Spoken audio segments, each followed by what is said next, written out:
Hello everyone, আজ আপনাদের দেখাবো নরম, ঝরঝরে, ঝাল এবং দারুণ স্বাদের খাসির মাংস রান্নার খুবই সহজ রেসিপি। চলুন শুরু করছি। আমি এখানে নিয়েছি প্রায় 1 কেজির মতো খাসির মাংস। মাংসটি আমি প্রথমেই খুব ভালো করে ধুয়ে নিয়েছি। আর এদিকে আমি নিয়েছি 7 থেকে 8টি কুচি করা পেঁয়াজ। মাংস থেকে কিন্তু বেশ খানিকটা পানি বের হয়, তাই আপনাদেরকে একটু ধৈর্য নিয়ে পানিগুলো সরিয়ে ফেলতে হবে।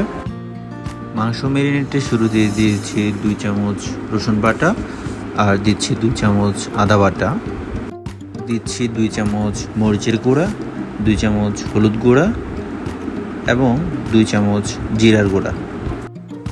দিয়ে দিচ্ছি পরিমাণ মতো লবণ এবং পরিমাণ মতো তেল।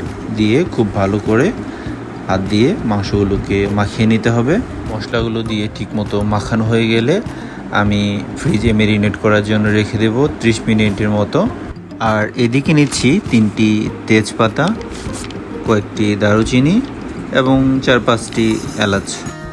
মাংস ম্যারিনেট হয়ে গেলে একটি কড়াইতে পরিমাণ মতো সয়াবিন তেল দেব।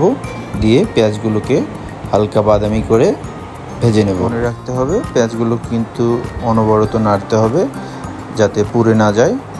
আপনারা দেখতেই পাচ্ছেন পেঁয়াজগুলো এই পর্যায়ে হালকা বাদামি হয়ে গেছে। এই পর্যায়ে আমি যোগ করব তেজপাতা, এলাচ এবং দারুচিনি। আরও কিছু মশলা হয়তো অ্যাড করা যেত, কিন্তু বাসায় নেই বলে আমি দিতে পারছি না। সমস্যা নেই, আমি যেহেতু গরম মশলা ব্যবহার করব সুতরাং না দিলেও চলবে।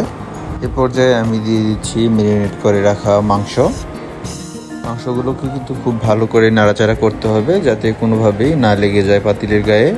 2 মিনিটের জন্য পাতিলের ঢাকনাটি দিয়ে রাখবো এবং খুলে মাংসগুলোকে আবারও নাড়াচাড়া করব এবং পানিগুলোকে প্রপারলি শুকিয়ে ফেলবো। এ পর্যায়ে আমি মাংসে গরম পানি অ্যাড করব। পরিমাণ মতো গরম পানি ব্যবহার করতে হবে। আমি চাইলে পরবর্তীতে আবারও করব। এখন পাতিলে ঢাকনা দিয়ে মাংসটিকে সিদ্ধ করব প্রায় 20 মিনিটের মতো। মাঝে মধ্যে কিন্তু ঢাকনা খুলে মাংসটিকে নাড়াচাড়া করে দিতে হবে যাতে প্রপারলি কুক হয়। প্রায় 20 মিনিট এভাবে রাখার পর কিন্তু দেখা যাবে মাংসটি মোটামুটি সিদ্ধ হয়ে গেছে। এ পর্যায়ে আমি গরম মশলার গুঁড়ো অ্যাড করব এবং পাতিলের ঢাকনা দিয়ে রাখবো। চুলোর আঁচ কমিয়ে দিয়ে আমি আরও কিছুক্ষণ রাখবো মাংসটি আরও ভালোভাবে কুক হওয়ার জন্য। আপনারা কিন্তু দেখতেই পাচ্ছেন মাংসে কিন্তু খুব সুন্দর একটি কালার চলে এসেছে। আর আমার রান্নাও কিন্তু শেষ হয়েছে। রান্নাটি খেতে কিন্তু সত্যি খুবই মজা হয়েছিল। আপনারাও কিন্তু বাসায় অবশ্যই ট্রাই করবেন। সবাই ভালো থাকবেন, সুস্থ থাকবেন। আল্লাহ হাফেজ।